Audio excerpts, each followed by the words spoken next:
आपको पता है आज भी हमारी जो शिक्षा है वो भारतीय शिक्षा नहीं। आज भी आप लोग स्कूलों में जो पढ़ते हैं वो देखो, ये है गुरुकुल। ये क्या है? और जहां आपके बच्चे पढ़ते हैं वो है यीशु कुल। यीशु कुल से बाद में वो स्कूल बन गया है यीशु कुल। ये गुरुकुल है, जहां गुरु के बताए रास्ते पर चलें। ये गुरुकुल, वो यीशु कुल, ईसा मसीह के द्वारा यीशु की राह पर चलने वाले लोग यीशु कुल। तो जो इसलिए आज भारत की शिक्षा पर 90% शिक्षा पर ईसाइयों का अधिकार हो गया है। भारत के सारे बड़े बड़े स्कूल, कॉन्वेंट स्कूल सारे ईसाइयों के हाथों में है। आपके बच्चे ईसाइयों के स्कूलों में पढ़ते हैं। बात सही है कि गलत है? और वो सारे स्कूलों में वो आपके बच्चे को कलावा नहीं पहनने देते, तिलक नहीं लगाने देते, और स्वयं क्रॉस पहन के आते हैं, क्योंकि वो यीशु कुल है ना, ईसा मसीह की परंपरा का।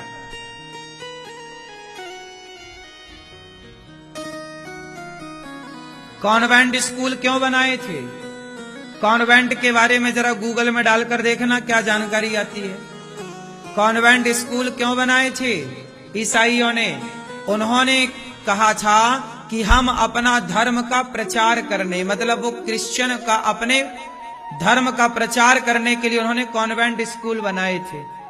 अब उनके धर्म के प्रचार जहां हो रहे हैं, उनके धर्म के प्रचार वाली स्कूलों में आपके बच्चे क्या कर रहे हैं? इसलिए तो बच्चे हिंदुओं के बच्चे अपने भगवान को नहीं मानते, नास्तिक हो जाते हैं। आजकल के बच्चे नास्तिक ज्यादा हैं, भगवान को बोले हम मानते ही नहीं। क्यों? क्योंकि क्रिश्चियन स्कूलों में पढ़ते पढ़ते धीरे धीरे उन्होंने जहर घोल दिया कि भाई भगवान से तुम्हारा क्या वास्ता। भगवान के खिलाफ षड्यंत्र तो चल ही रहे हैं। हिंदू लोग बहुत समझते नहीं हैं, देर से अक्कल आती है। कॉन्वेंट स्कूल का मतलब क्या है? गूगल पर डाल के सर्च कर लेना। वो अपने धर्म का प्रचार करने के लिए उन्होंने स्कूल बनाए थे। जैसे मदरसे होते हैं, मुसलमानों के क्या होते हैं? मदरसे। ऐसे क्रिश्चियनों के होते हैं कॉन्वेंट स्कूल, और हिंदुओं के होते हैं गुरुकुल। लेकिन आजकल तुम्हारे बच्चे कॉन्वेंट स्कूलों में पढ़ने के लिए मजबूर हैं, ऑप्शन नहीं है।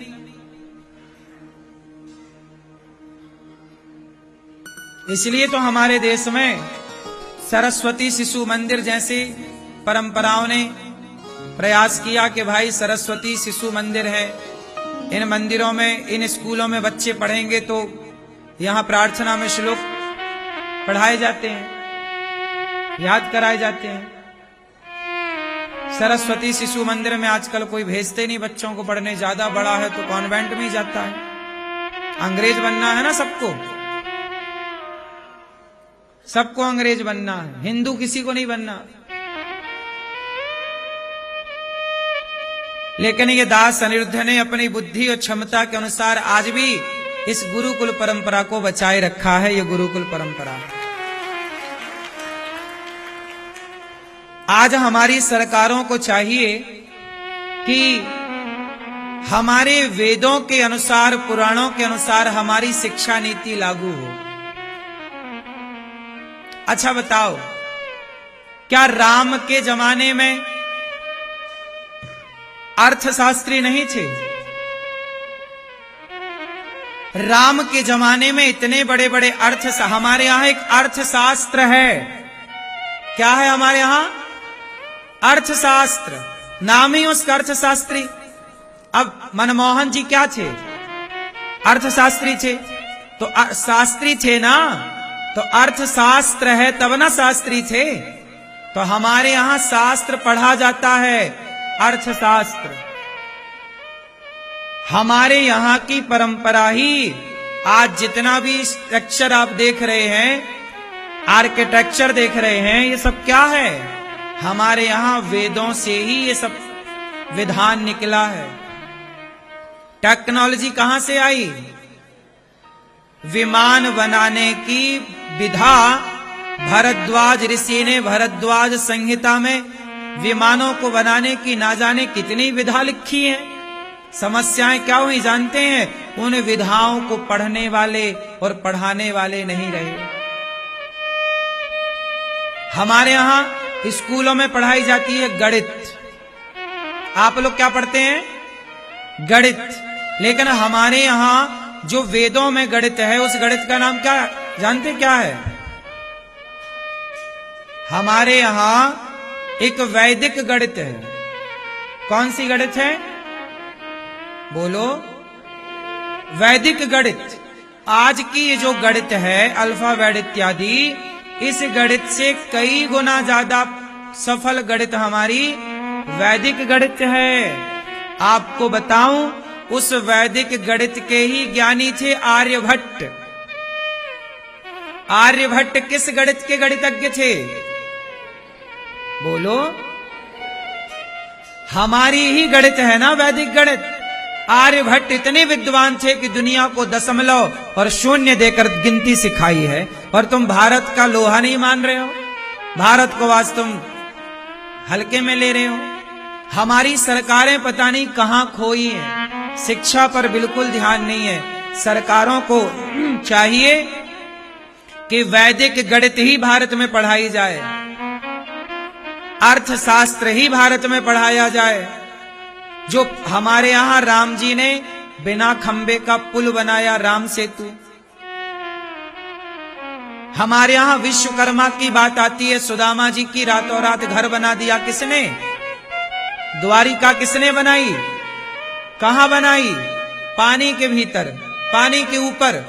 कितना बड़ा आर्किटेक्चर रहा होगा। बोलो हां। तो हमारी विधा पढ़ाई जाए तो हम लोगों ने तो ऐसे ऐसे आविष्कार कर लिए थे, ऐसे पत्थर बना लिए जो पत्थर पानी में तैरते हैं। ये हमारा ही तो ज्ञान है भारत का, कि पानी में तैरने वाले पत्थर तैयार कर लिए। बोलो हां।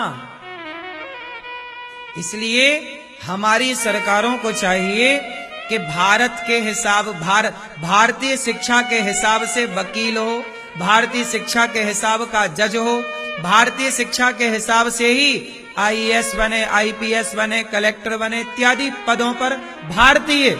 आज कलेक्टर, आईपीएस, आईएएस जितना भी पद है, ये भारतीय पढ़ाई पढ़ के नहीं बनता कोई भारत में आज कलेक्टर।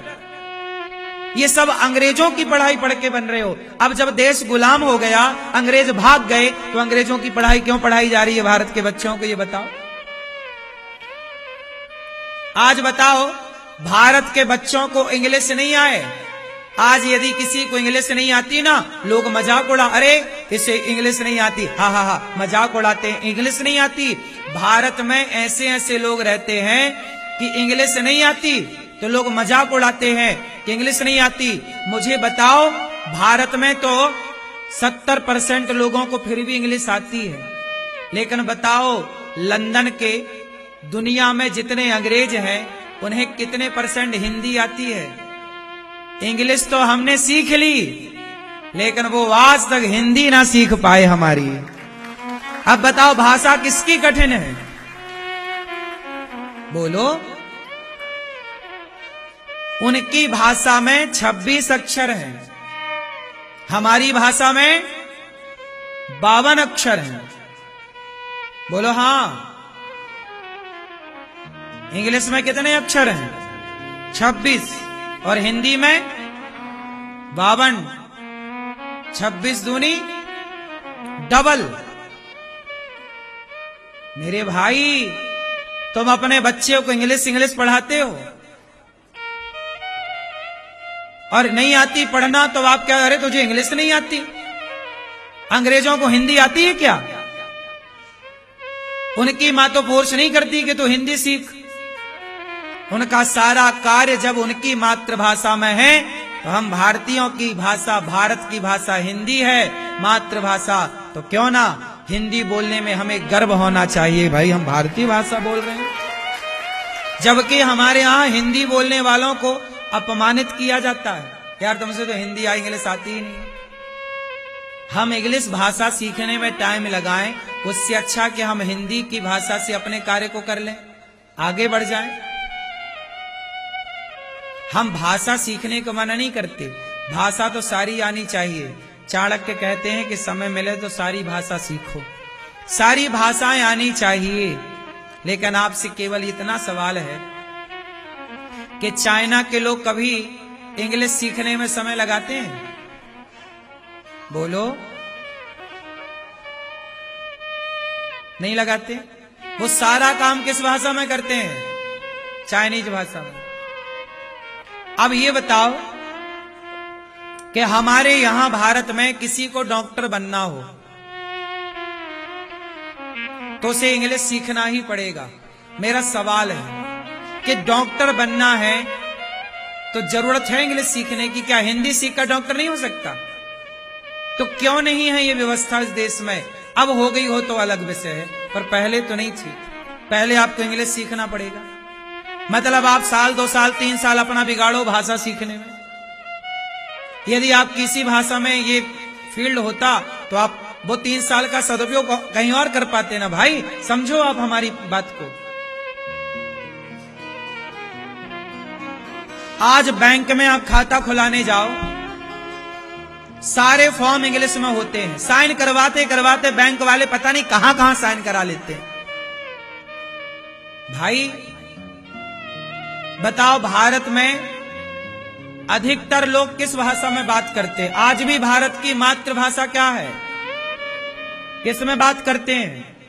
क्या समझते हैं लोग? हिंदी समझते हैं ना। तो बैंक के फॉर्म हिंदी में क्यों नहीं है भाई? क्यों बैंक के फॉर्म हिंदी में क्यों नहीं है? खाता खोलने वाले फॉर्म।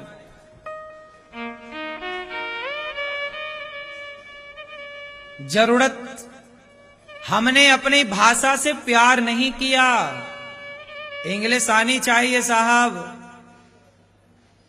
लेकिन इंग्लिश बहुत गरीब भाषा इसलिए है कि इंग्लिश में केवल आंटी है। हमारे यहाँ चाची है, बुआ है, मौसी है, सब कुछ है। हम रिश्तों की कदर करने वाले लोग हैं। इसलिए आप लोग इंग्लिश सीखो, लेकिन अपनी मातृभाषा ना गवाओ। अपनी मातृभाषा से प्यार करो। आप गुजरात के हैं तो आप अपनी गुजराती भाषा में बात करो। आप बिहार के हैं, अपनी सामान्य भाषा, अपनी जो बिहार की भाषा में बात करो। हरियाणा के हैं, हरियाणवी भाषा में बात करो। ये भाषाएं जीवित रहनी चाहिए। हर भाषा, हमारे देश में अनेक भाषाएं, यही हमारी सुंदरता है। अनेक भाषाएं बोली जाती हैं। हमारे यहाँ कहते हैं ना, कोस कोस में पानी बदले, 4 कोस में वाणी। भाषा बहुत मायने रखती है। क्यों जी, बात सही है।